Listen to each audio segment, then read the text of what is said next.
bersatu lagi dalam doa. Bapa yang kami sembah, yang kami muliakan, di dalam nama Tuhan Yesus Kristus, Tuhan selalu mengasihi kami, dan Tuhan yang membawa kami ada di sini. Tuhan, hari ini kami mengucap syukur, kami ada kesempatan untuk beribadah. Kami mengucap syukur ini ada kesempatan yang langka, Tuhan. Betapa di belahan bumi Indonesia yang lain ada banyak teman-teman kami, rekan-rekan kami, saudara seiman yang kesulitan beribadah. Kami masih bisa beribadah. Engkau yang menyediakan bagi kami kesempatan itu. Tiba saatnya kami dibangun, ditegur, dikuatkan, diingatkan, dan dihibur melalui kebenaran firman. Kami serahkan caranya penyampaian firman Tuhan dari awal sampai akhir. Dalam nama Tuhan Yesus kami berdoa dan mengucap syukur. Amin. Puji Tuhan. Terima kasih yang lain sudah pujian. Silakan duduk. Ya. Kita kembali bertemu di akhir bulan. Ya, beberapa waktu terakhir memang saya jadwalnya itu sharing di akhir bulan. Kita bersyukur bahwa sampai detik ini, meskipun dalam situasi kita sendiri ada goncangan, kita sendiri ada masalah-masalah yang kita hadapi secara gereja, tapi kita bersyukur masih bisa beribadah. Kalau kalian buka media sosial, ada banyak saudara-saudara seiman kita yang lain yang kesulitan untuk beribadah. Hanya itu sekedar beribadah saja susah. Minggu yang lalu di daerah Solo, Sukoharjo tepatnya, ada satu gereja beribadah penggelar tikar di tanah dan kosong karena mereka mengajukan izin gereja sudah 13 tahun tidak diperbolehkan membangun. Kalau sudah izin diajukan sana sini, tanah sudah dibeli, kalau ada izin tinggal bangun gereja, tidak bisa. Minggu yang sebelumnya lagi di Jombang ada sebuah gereja Allah Baik, rukonya ditutup. Mereka biasa berada di ruko seperti kita, tapi rukonya ditutup sama aparat pemerintahan setempat dan mereka tidak bisa beribadah. Yang dilakukan apa? Ibadahnya di emperan ruko. Mereka tetap setia pada itu, beribadahnya di emperan ruko di depan. Pendetanya memimpin di depan, yang lain jemaatnya duduk di bawah, yang sudah usia tinggi duduk di kursi plastik. Mereka beribadah. Beberapa hari yang lalu juga, kalau kalian mendengar ada kisah sekolah Kristen di Pare-Pare, sekolah Kristen Bavaria, dilarang untuk berdiri. Padahal sudah mengajukan izin sudah disetujui semua oleh pemerintah. Gedung juga sudah tinggal dibangun. Ternyata orang-orang di sekitar tidak setuju, mungkin ada provokasi. Nah, kita yang hari ini masih bisa beribadah, walaupun jumlah kita tidak banyak, kita ikuti dengan serius. Oke? Membaca firman Tuhan, penyampaian firman Tuhan, kita ikuti dengan serius. Soalnya jumlahnya tidak banyak, kelihatan yang main HP siapa. Kalau jemaatnya buat, nah kalau mau main HP, mau tidur, gak masalah, gak kelihatan. Itu kalau mau ibadahnya firman Tuhan main HP. Hari ini saya akan lanjutkan sesi yang sebagai penutup sesi, yaitu tentang kesetiaan. Nah, setia yang lalu sudah dibuka oleh Kak Fernina, terus dan beberapa pembicara yang lain. Saya menyampaikan sekali lagi tentang setia. Setia itu apa? Mungkin beberapa pembicara juga sudah menyampaikan definisi setia menurut masing-masing, yang tentunya juga berdasarkan firman Tuhan. Saya sampaikan sederhana juga. Setia itu apa? Setia bagi saya adalah ketika situasi hati kita tidak berubah dari awal sampai saat ini, itu setia. Sekali lagi, ketika situasi hati seseorang tidak berubah dari dulu sampai sekarang, dari sejak awalnya sampai hari ini, atau dari hari ini sampai tahun-tahun berikutnya, tidak berubah, itu setia. Amin. Kalau situasi hati kita tidak berubah dari dulu sampai sekarang, itu setia. Contohnya, yang paling setia, yang paling tinggi itu dilihat ketika pernikahan. Di sini sudah menikah baru saya dan Bu Devi. Ketika seorang menikah, pendetanya kan berkhotbah dan kemudian terakhir menyampaikan ikatan janji untuk setia masing-masing. Yang laki-laki berkata pada yang perempuan juga pada yang laki-laki, setia dalam suka dan duka, dalam sakit maupun dalam keadaan senang dan sebagainya. Itu adalah janji setia. Janji setia yang menurut saya juga paling tinggi antara janji-janji yang lain. Karena kalau orang setia pada pekerjaan tidak lama-lama, paling kalau ada kerjaan yang lebih baik dia akan keluar. Ini kan juga mungkin setia di pelayanan itu juga tidak terlalu bisa diperhitungkan. Kalau ada gesekan, goncangan, keluar dari pelayanan. Tapi kalau setia dalam pernikahan itu paling tinggi. Karena ujian terberatnya di situ. Kalau ada sesuatu, yang masa terus bubar, terus itu nggak bisa dengan orang lain. Saya bersama dengan yang sekarang menjadi istri saya kenal dengan dia, kami jadian 2006. Bulan September ini hanya jadian. Ingat sekali tanggal 13 September 2006. Belum pernah ketemu. Waktu itu kenalnya lewat chatting bulan Maret 2006. Terus yuk lewat chatting. Kemudian dilanjutkan SMS-an. Waktu itu SMS ya, belum ada WA, belum ada WhatsApp. Lewat SMS. Belum pernah ketemu karena dia di Bandung, saya di Surabaya. 13 September, akhirnya daripada lama-lama kita jadian aja sekarang. Ya sudah, jadian. Dan dia lewat SMS. Sejak itu sampai sekarang, kemudian menikah 2011. Dihitung dari 2011 sampai hari ini berarti 13 tahun. Dihitung lebih lama lagi, September 2006 ke hari ini, September 2024, 18 tahun kami berhubungan, kami mengenal dekat, jadian dan sampai hari ini. Bukan mantan pacar. Orang-orang mesti menyebut kalau menikah itu ini mantan pacar saya. Dia tetap kekasih saya sampai hari ini. Tetap tidak berubah posisinya, walaupun meningkat statusnya jadi istri. 18 tahun. Kalau ditanya siapa yang kamu cintai, ya tetap dia, istri saya. Tidak ada yang lain. Demikian pun juga dia, kalau ada orang lain yang tanya-tanya yang menggoda laki-laki yang jadi atau apa, dia masih kasih ke saya. Tidak berubah. Itu kesetiaan. Tidak berubah dari dulu sampai sekarang. Itu kesetiaan. Situasi hatinya tidak berubah oleh apapun juga. Itu adalah contoh kesetiaan. Nah, tidak akan pernah berubah oleh apapun. Contoh yang lain mungkin dengan selera makan. Saya tahu selera makan kalian apa. Saya tahu. Jadi ketika ditanya dari tahun-tahun yang dulu sampai sekarang, pertanyaan selera makan apa, suka apa? Rawon. Karena bagi saya dulu ketika kecil, rawon adalah yang paling istimewa. Susah untuk didapatkan.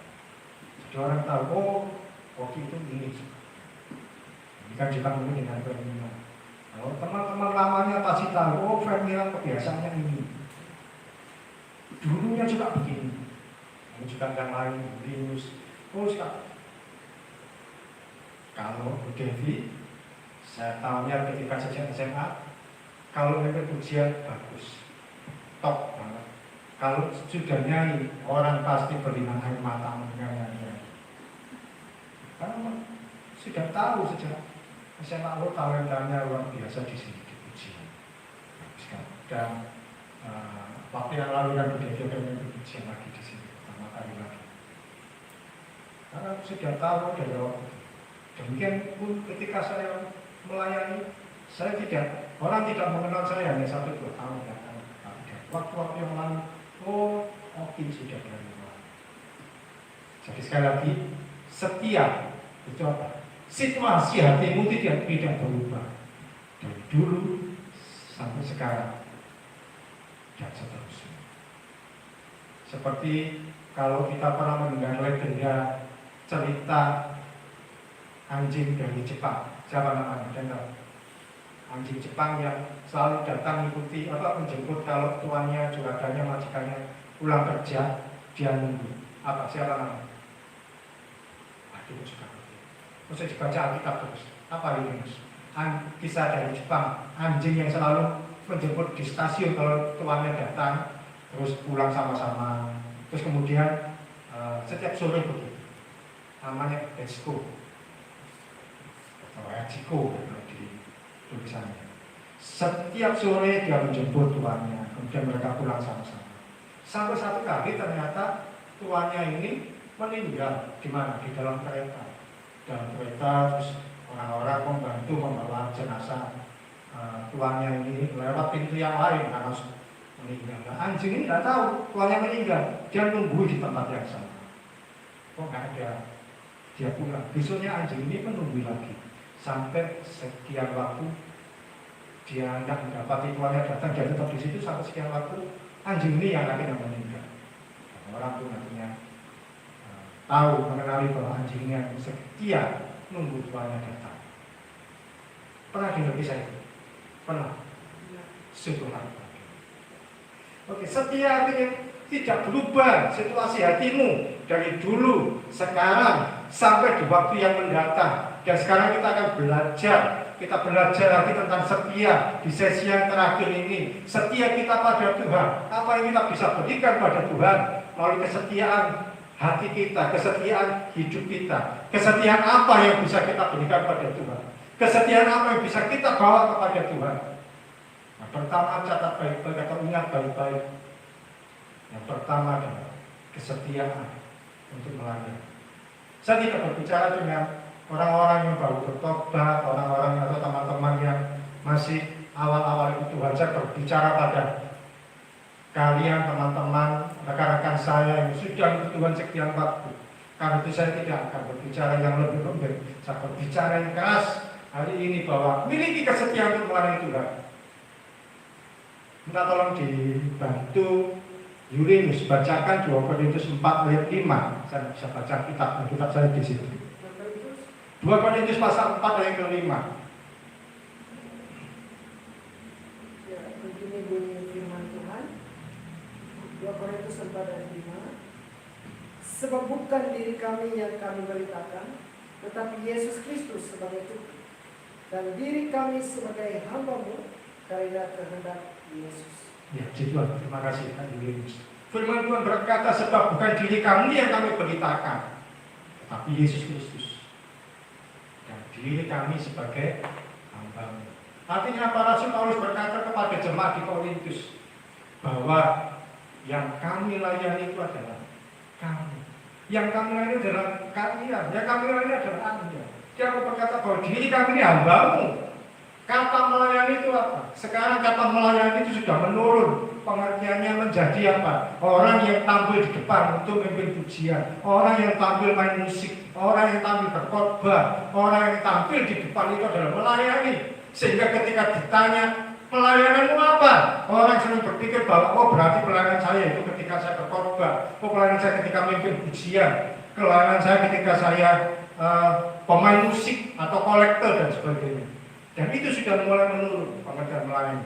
Melayani adalah kita ini menjadi pribadi yang menolong orang lain untuk mengalami kemajuan di dalam iman.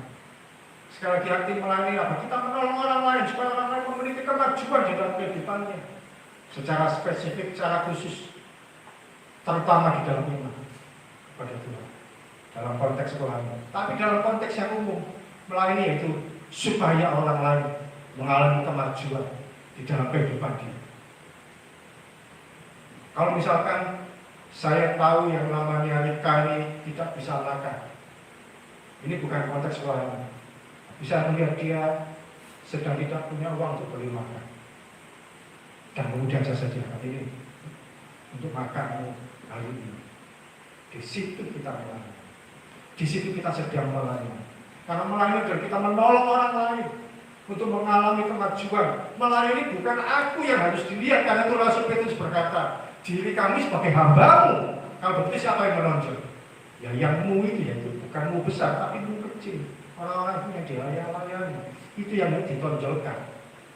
Dia tidak berkata bahwa yang kamu beritakan ini loh saya, tapi kamu, kami ini sebagai hamba-Mu.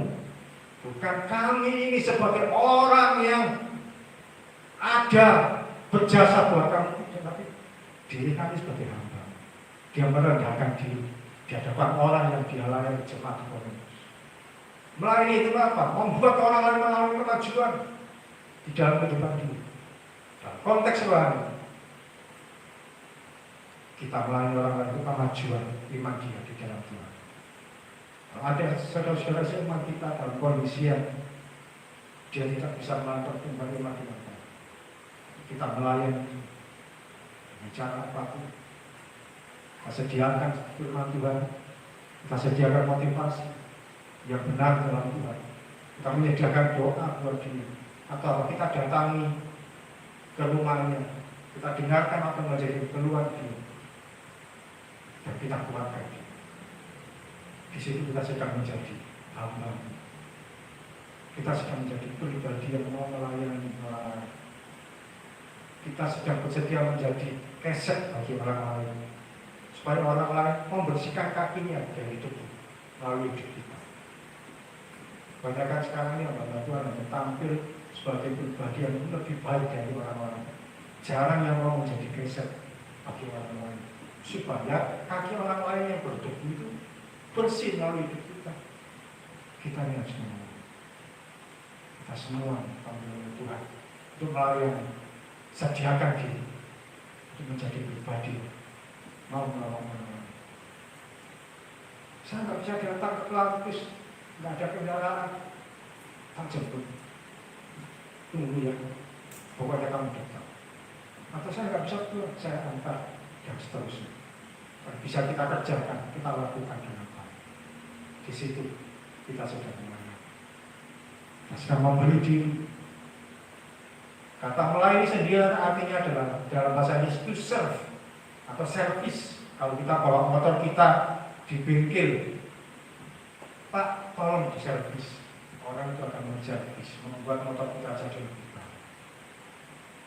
Membuat apa yang rusak-rusak itu diperbaiki, yang kotor-kotor dibersihkan. Itulah kita sebagai pelayan Tuhan semestinya demikian. Kita membersihkan yang kotor-kotor. Saya mulai pelayanan pribadi demi pribadi 2015. Saya menyediakan diri untuk menjadi orang yang mendoakan pergumulan orang lain. Dan saya terima banyak cerita-cerita yang menyedihkan, yang seakan-akan tidak mungkin bisa dengar dengan baik. Karena mereka merasa kalau cerita kependetaannya itu mesti nyebar kemana-mana. Kadang-kadang dijadikan contoh korban dan sebagainya. Saya orang Jawa, cepat cerita, dan saya mendengar. Saya menservis mereka, membawa mereka dalam doa, dikuatkan hidup mereka lagi, menemukan harapan di dalam Tuhan Yesus. Dan saya mulai membawa satu persatu, dan sampai hari ini, lalu saya kerjakan. Kita pernah berhenti 2014 sampai 2009 tahun saya kerjakan orang-orang dalam kondisi masalah yang ada. Nah ini saya mengajak setiap kita, ayo miliki hati yang melayani, setia melayani Tuhan, yang artinya bukan sekedar kita mengerjakan tugas gereja, kita mengerjakan panggilan Tuhan dalam hidup kita. Berilah hati setia melayani. Saya ini paling tidak bisa untuk tidak melayani. Bukan saya sombong, tapi hati saya sudah saya serahkan ke Tuhan. Dimanapun saya mesti punya hati melayani. Dan itu bukan hati saya harus berkorban. Ketika saya ada sebagai guru di sebuah sekolah SD, saya melihat kebutuhan anak-anak dalam kesulitan mereka. Saya datangi mereka, saya tahu apa yang mereka butuhkan. Oke, yang itu saya tanya. Misalkan dia tidak bisa bayar beli buku, yang buku saya urusi. Tapi kalau yang uang sekolah, orang tua. Seterusnya, ketika saya di sekolah yang lain juga demikian. Ada yang dalam situasi perlu orang yang mendukung dia, saya dukung. Sampai di waktu-waktu berikutnya yang pernah saya ceritakan. Istri saya sampai maaf komplain. Kok bisa sih kamu ini kerja ya? Melayani, kalau bisa ya kerja aja, kalau bisa melayani, kan enak kerja aja. Saya tak bisa mau apa, ya memang itu yang Tuhan sudah bebankan ke saya, yang ada di dalam hati saya, yang ada dalam kehidupan saya. Walaupun akhirnya saya terima banyak risiko. Karena melayani orang jadi salah paham. Karena melayani saya jadi kehilangan pekerjaan. Tak apa-apa. Bisa dapat kehilangan. Pertama, miliki hati melayani. Ketika kita memiliki hati yang melayani, kita tidak akan kecewa melihat atau menanggapi segala sesuatu. Rasul Paulus berkata, yang kami beritakan adalah Yesus Kristus dan diri kami sebagai hamba yang merendahkan diri di bawah orang-orang itu. Padahal dia adalah rasul yang paling top, hamba Tuhan yang namanya paling populer, paling dikenal, jemaatnya banyak di kota-kota Korintus, Roma, Galatia, Efesus dan sebagainya. Tapi dia mau berkata, aku ini hamba. Tuhan Yesus sendiri berkata di Markus 10:45, karena anak manusia juga datang bukan untuk dilayani, tapi untuk melayani dan menjadi tebusan bagi banyak orang. Yesus tidak datang sebagai Superman yang menyembuhkan orang sakit, membangkitkan yang mati, mengadakan mujizat roti jadi ribuan, roti yang cuma berapa keping itu jadi ribuan roti bisa dimakan banyak orang. Dia tidak datang jadi Superman, datang jadi pribadi yang sangat rendah, melayani orang. Dia mendekati orang-orang yang dalam kondisi dibuang oleh orang lain, dianggap terabaikan. Dia datangi rumah Sakeus yang menurut orang-orang dia adalah orang jahat, pemeras, pemungut pajak. Yesus datang, miliki hati melayani. Yang kedua, kesetiaan apa yang bisa kita berikan pada Tuhan? Yang pertama, kesetiaan melayani. Yang kedua yaitu kesetiaan untuk menabur, setia menabur. Rika bisa bantu saya baca firman Tuhan dari Mazmur 126 ayat 5 sampai 6. Mazmur 126 ini ada termasuk ayat yang terkenal juga. Berbunyi demikian, orang-orang yang menabur dengan mencucurkan air mata akan menuai dengan bersorak-sorai. Orang yang berjalan maju dengan menangis sambil menabur benih pasti pulang dengan sorak-sorai sambil membawa berkas-berkasnya. Orang yang menabur dengan mencucurkan air mata pasti akan pulang membawa kasih. Orang yang menabur dengan mencucurkan air mata akan menuai dengan bersorak-sorai. Apa arti kata menabur? Menabur itu apa? Menabur itu memberikan yang terbaik yang dia punya. Menabur itu memberikan yang terbaik yang dia punya. Menabur memberikan yang terbaik. Orang petani akan memberikan taburan benih padi yang terbaik yang dia punya. Supaya apa? Satu kali akan tumbuh menjadi padi yang unggul, yang berkualitas. Ya benih-benih yang terbaik yang akan ditaruh di situ. Orang yang menabur memberi yang terbaik yang dia punya, yang dia miliki. Dan firman Tuhan berkata, orang yang menabur dengan mencucurkan air mata akan pulang dengan sorak-sorai. Ini yang terbaik buat Tuhan dari hidup kita. Orang yang melayani pasti memberi yang terbaik untuk Tuhan dan kehidupan kita. Orang yang melayani pasti akan menabur. Orang yang melayani pasti rela memberi. Orang yang melayani pasti mau memberi yang terbaik buat Tuhan. Apa tuh? Bisa uang. Kalau uang yang diminta untuk pelayanan pekerjaan Tuhan, ada kakak yang rela untuk dia saya siap. Nah, kalau uang yang diminta untuk Tuhan, untuk pelayanan, adakah kita siap? Seringkali mungkin kita masih perhitungan. Tapi kalau Tuhan yang meminta, jangan pernah ditahan. Menabur, memberikan yang terbaik. Menabur, memberikan yang terbaik. Kadang-kadang saya lihat atau saya dengar di sana sini, ketika teman-teman mau melayani, mau ikut dalam satu pelayanan di satu gereja, di satu ibadah, mereka akan berpikir dulu, berapa yang saya dapat di situ? Berapa sekali datang yang saya dapatkan? Berapa yang saya peroleh? Satu kali ada seorang teman yang berkata, pendetanya di gerejanya di daerah Manuan. di sana. Kata pendeta saya itu kalau di narkoba katanya 500.000 sekali datang. Terus apa? Ngomong ke saya, kalau Pak Oki saya usulkan ke pendeta saya khotbah di sana gimana? Tidak apa-apa, bilang aja gratis, nggak usah bayar, nggak usah bayar. Kalau yang sana 500.000 saya. Setiap kali pelayanan yang saya perhitungkan itu bukan saya dapat apa, tapi saya selalu berpikir begini.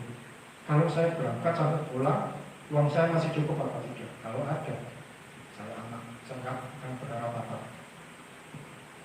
Ketika kita menabur, berikan yang terbaik.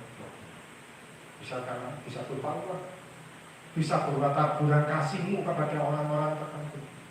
Kita mengasihi orang-orang yang kita layani, kita datangi, mungkin nggak respon. Kita layani, mungkin dia tidak respon. Rasa putus asa. Mungkin juga bisa menabur doa. Doakan orang-orang tertentu.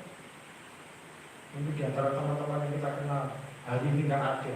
Di antara kunci-kunci yang seharusnya diisi. Kita berdoa buat mereka. Tuhan saya berdoa buat ini supaya dia bisa kembali hadir beribadah. Supaya dia bisa hadir membantu kami. Supaya dia bisa hadir terselamatkan sini.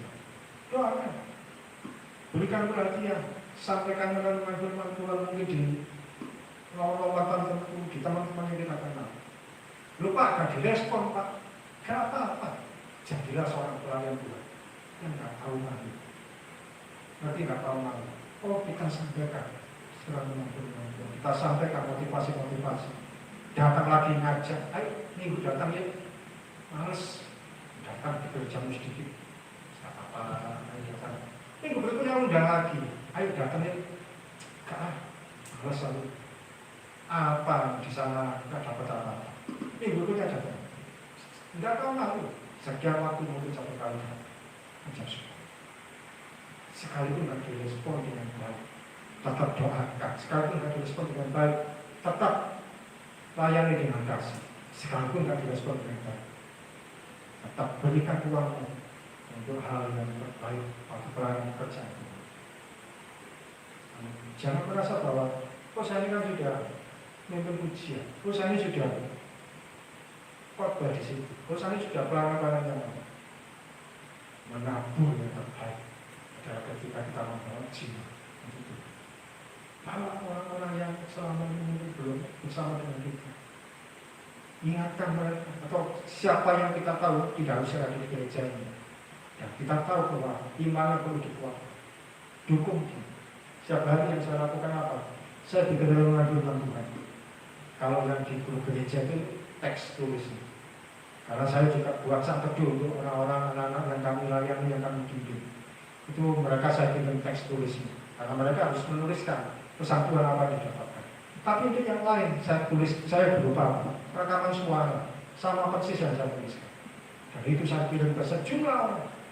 Ada yang nggak pernah respon, nggak apa-apa saya kirim.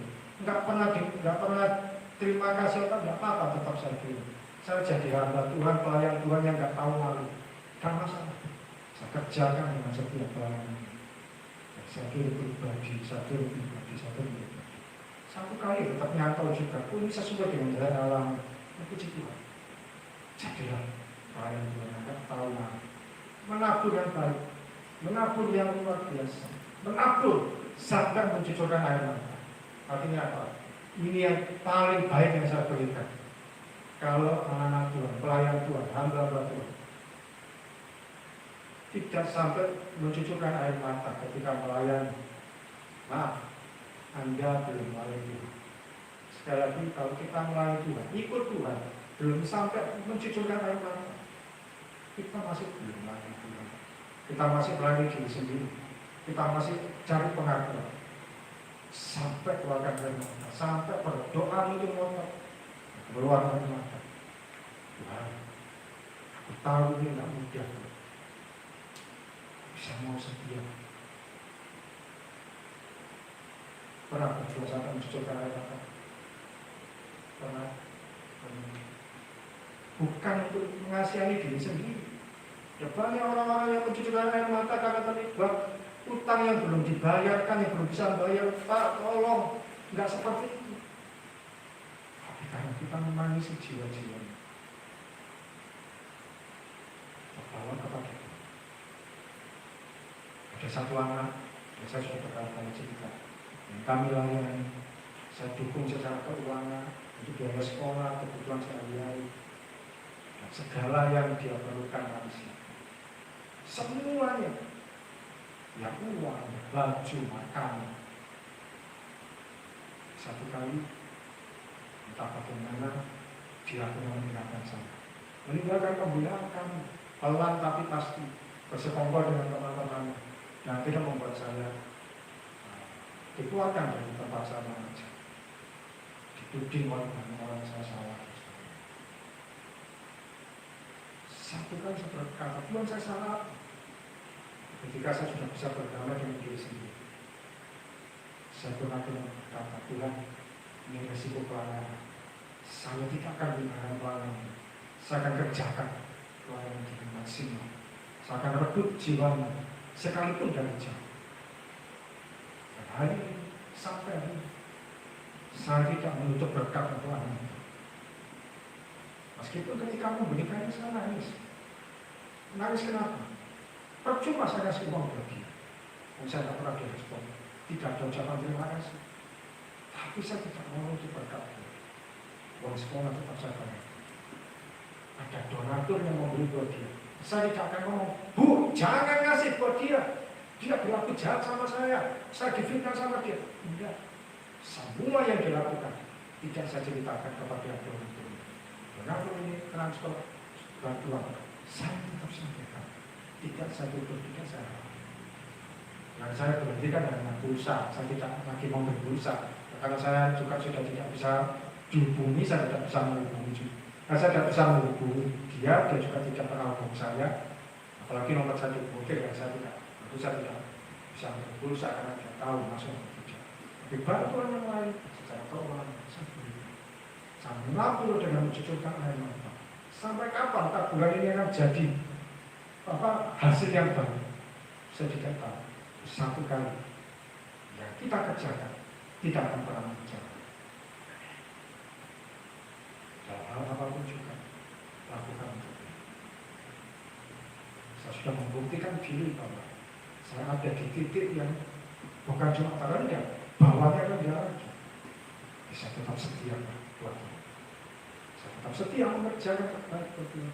Fitnah kiri kanan dituding sana sini. Saya nggak betah. Saya kuat. Saya nggak sakti, tapi Tuhan yang mengerti saya. Yang kedua, setia menabur dalam kondisi apa? Setia menabur bagi yang terbaik buat Tuhan dan hidup kita. Menabur perasaan, menabur pikiran, menabur kata-kata iman, menabur apapun yang bisa kita kerjakan. Satu kali kita akan menang. Selama kita tidak menjadi lemah. Firman Tuhan kan berkata begitu. Bertolong-tolongan menabur yang baik. Dan kita akan menang. Selama kita tidak menjadi lemah. Artinya apa? Ketika kita masih diberi kesempatan untuk hidup, melihat hasil upaya kita. Selama kita masih ada kesempatan, kita akan melihat dengan sukacita. Poin yang pertama, setia yang bisa kita berikan pada Tuhan adalah setia melayani. Yang kedua, setia menabur.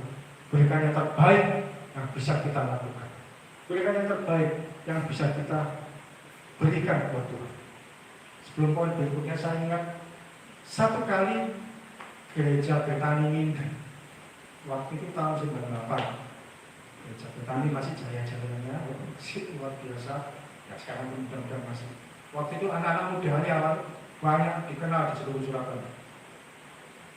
Kalau sekarang kan gereja yang lain yang unggul. Kalau secara perbandingan sedikit. Waktu itu gereja Betani Minden baru dibangun. Oh belum, Betani Minden masih belum jadi.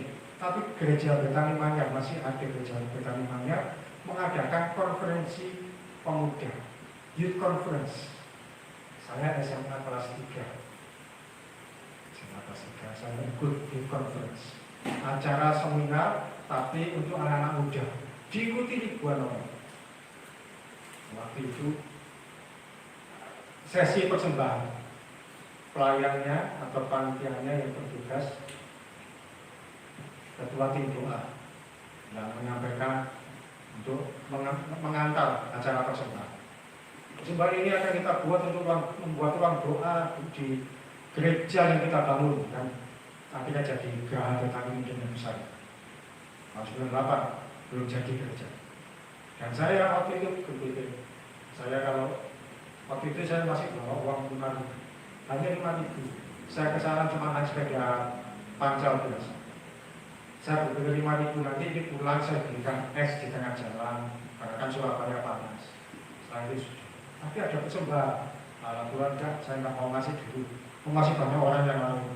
Kalau saya nggak ngasih, nggak akan ngefek. Persembahan diedarkan bukan dengan kantong, tapi dengan amplop hijau, amplop coklat. Begitu di dekat deretan kursi saya, di luar kesana kurang 2 orang. Di sini ada hati suara berkata, kasihkan uangmu. Cuma 5.000, kasihkan. Saya berusaha menang, tapi ketika amplop ini sudah dikasih, saya buka dulu, saya kasih 5.000, udah kosong, nggak ada lagi. Ya, setelah nggak apa-apa, setelah beli hasil game nggak apa-apa. Di Batang itu ada jual hasil game. Kalau pulang dari Batang Manyar lewat daerah Batang itu ada jual hasil game. Maju lagi, rumah saya di Batang. Waktu itu rumah saya masih di Batang Gede. Sudah, akhirnya saya beli ikut sembilan sudah selega. Ya, uang saya nggak ada selega. Kalian tahu? Begitu saya pulang, acara selesai saya pulang. Siang hari panas, nggak bisa beli es, sampai rumah. Mama saya ngomong, ibu saya memberikan sesuatu kepada temannya itu rumahnya ya tidak jauh dari rumah saya, di gang yang lain bisa ke sana. Pulang-pulang saya dikasih uang sama mama saya 5.000. Wah, itu balik uang saya. Dan kenangan itu saya ingat sampai sekarang. Itu 5.000 itu. Berkesan seumur hidup. Berkesan. Tidak saya lupakan. Saya sering memberi persembahan berapa pun, tapi 5.000 itu tidak berkesan. Kenapa? Karena dari 5.000 itu terbukti Tuhan tahu tak saya masih 5.000 untuk persembahan pembangunan rumah Tuhan. Nah, Tuhan tahu. Dan Tuhan tahu. Di situ memuatkan pekerjaan saya. Kalau saya memberi itu, dia akan lakukan. Dia akan lakukan. Sampai hari ini ketika saya memberi buat yang lain-lain, saya menabur buat yang lain-lain, saya memberi yang buat siapapun yang membutuhkan. Gak pernah kami berdoa, pernah kami kesulitan. Ada kesulitan keuangan, tapi selalu tertolong. Karena 5.000 itu membuat saya percaya Tuhan gak meminta kepada saya, kepada setiap kita juga. Amin. Poin pertama, setia melayani. Yang kedua, setia mengaku. Yang ketiga, kesetiaan ini yang paling gak enak, yaitu apa? Setia menderita. Kesetiaan itu menderita. Ternyata jadi orang tersebut menderita adalah wajib. Firman Tuhan juga sudah menyatakan bahwa setiap kita ini dipanggil untuk ikut salib Kristus, dan itu juga kewajiban untuk menderita. Kita tolong Kak Ferdinand bacakan 2 Timotius 3 ayat 12. 2 Timotius 3 ayat 12.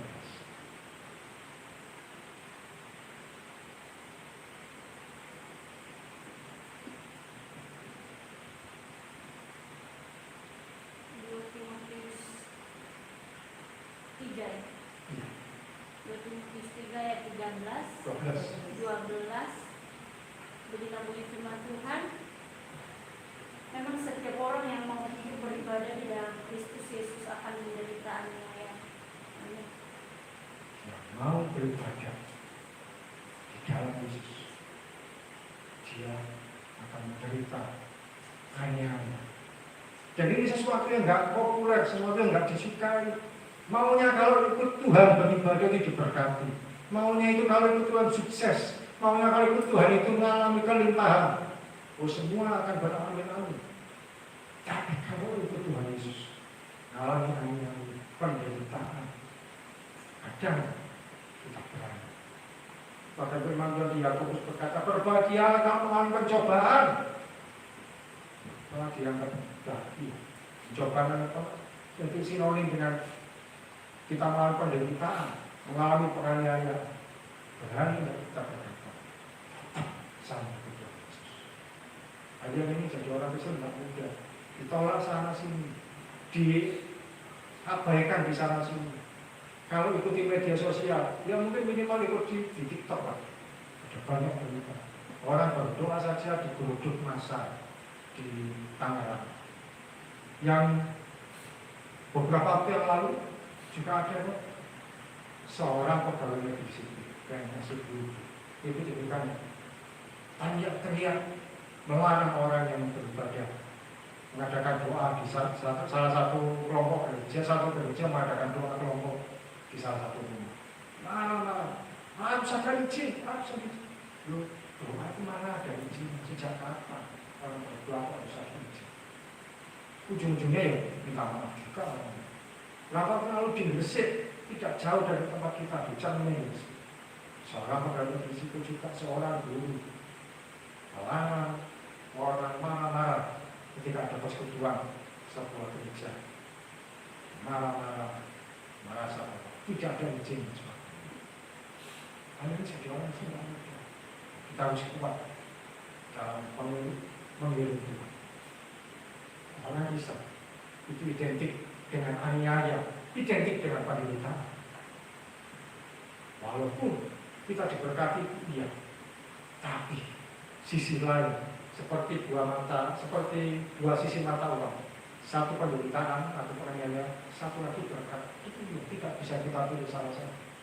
Ada banyak orang yang sebenarnya suka ayah kamu jadi kepala bukan ekor. Akhirnya apa? Merasa jadi kepala, tidak mau bekerja di rendahan. Teman-teman saya berkata, oh saya mau jadi ayat ini, saya jadi kepala sekolah, amin. Ayat ini tidak berbicara mengenai posisi, tapi berbicara mengenai pengaruh kita yang berdampak. Masa dengan ayat berkata jadi kepala bukan ekor, jadi pimpinan perusahaan semua, tidak akan jadi dampak. Nanti ketika orang bisa jadi cleaning service, oh kamu tidak diberkati, karena jadi ekor. Ayat ini, ketika kita dihadapkan pada penganiayaan, penderitaan, siap enggak? Kuat enggak? Takut enggak? Berani setia? Biarlah kita semua terlibat sebagai bagian buat kehidupan. Saya sudah mengalami juga kesetiaan saya sama Tuhan. Jadi 2 kali pendidikan dari sekolah. Jadi tidak mengurangi kesetiaan saya. Karena ketika saya mengalami pendidikan penganiayaan, di sisi lain saya mengalami penghiburan dari Tuhan. Saya dipecat dari satu sekolah. 2 orang yang menghasut saya, memfitnah saya, diberhentikan. Masuk sekolah yang lain, saya dirancang untuk difitnah sama orang-orang. 2 guru yang memfitnah saya, dikeluarkan juga. Jadi saya tidak takut mengalami penganiayaan, tidak takut mengalami penderitaan. Sebab Tuhan Yesus pasti sediakan penghiburan, pembelaan, kekuatan. Amin. Dan juga seperti ayat terakhir, kita baca Wahyu 2 ayat 10. Kata panjang ayat ini kita nanti akan lihat di bagian Wahyu 2 ayat 10. Sudah ketemu? Sudah. Kita baca 1, 2, 3. Jangan takut terhadap apa yang harus engkau derita. Sesungguhnya iblis akan melemparkan beberapa orang dari antara kamu ke dalam penjara, supaya kamu dicobai dan kamu akan beroleh kesusahan selama 10 hari. Hendaklah engkau setia sampai mati, dan aku akan mengaruniakan kepadamu mahkota kehidupan. Dan berkata, dalam kau setia sampai mati, dan Tuhan akan mengaruniakan kepada kita mahkota kehidupan. Kalau di hadapan kita diajukan pilihan ikut Tuhan Yesus atau kamu mati, lainnya kita berkata sama dengan Tuhan Yesus. Apapun juga situasi yang sama. Kamu ikut Tuhan Yesus atau kamu akan mengalami kelaparan atau kamu memilih hal yang berani tidak ikut Tuhan Yesus. Dan bagi anak-anak muda di sini, kalau dihadapkan pada pilihan, kamu ikut Tuhan Yesus atau kamu ikut, atau kamu dapat jodoh ini yang gak seiman, yang baik, yang orangnya kaya, orangnya punya ekonomi yang baik. Ini bulan lalu sudah saja sampaikan, seorang yang meninggalkan iman karena ikuti cowok ganteng, cowok kaya, cowok tajir terkenal di kampung. Dia ikuti, ternyata 2 bulan 4 bulan diceraikan sampai ada pesta perceraian. Dia sudah meninggalkan iman, gimana? Dia lebih tertarik pada apa? Jangan kita setia sama Allah. Dia akan mengatakan pada kita maka takut. Saya dengan menjadikan keadaan saya yang sedih kalau melihat teman-teman tertentu yang dulu memimpin pujian itu dahsyat luar biasa sekali, ibadah minggu dia memimpin pujian dengan luar biasa. Ternyata sekarang jadi mualaf lagi, pakai hijab di sana sini. Itu kemana yang dulu? Hari poin terakhir yang kita lakukan Tuhan Yesus. Dan setiap apapun juga yang terjadi, sampai dari sakit, sampai mati, sampai itu penghabisan, sampai apapun terjadi, kita tidak akan meninggalkan Tuhan. Amin. Mari kita berdoa. Terima kasih Tuhan Yesus. Kami boleh terima kasih firman ini, menguatkan kami, menegur kami, tapi juga menghibur kami. Ketika kami ikut Engkau, kiranya kami boleh memiliki kesetiaan yang kuat dan tidak akan terombang-ambing oleh daya tarik dunia, yang tidak akan jatuh oleh kenikmatan dunia, yang tidak akan pernah tergoyahkan oleh apa yang dunia berikan dan tawarkan. Kami mau untuk Engkau Tuhan Yesus, dalam situasi apapun juga, dalam situasi yang paling sulit sekalipun, kami tidak akan meninggalkan Tuhan. Bahkan ketika harus memilih antara untuk Tuhan dan kenikmatan dunia atau situasi-situasi apa, sekalipun situasi sulit kami hadapi, kami tidak akan kehilangan Tuhan. Ini janji kami, ini komitmen kami. Kiranya kami boleh menepatinya dengan kekuatan dari Roh-Mu yang kudus itu, sebab dengan kemampuan kami tidak mampu.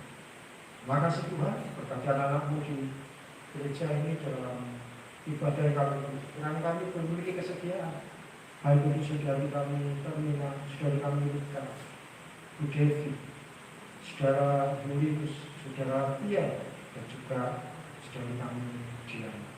Kami bermimpi Tuhan Yesus sampai garis akhir, sampai Tuhan panggil kami. Dalam nama Tuhan Yesus kami berdoa dan mengucap syukur. Amin. Silakan.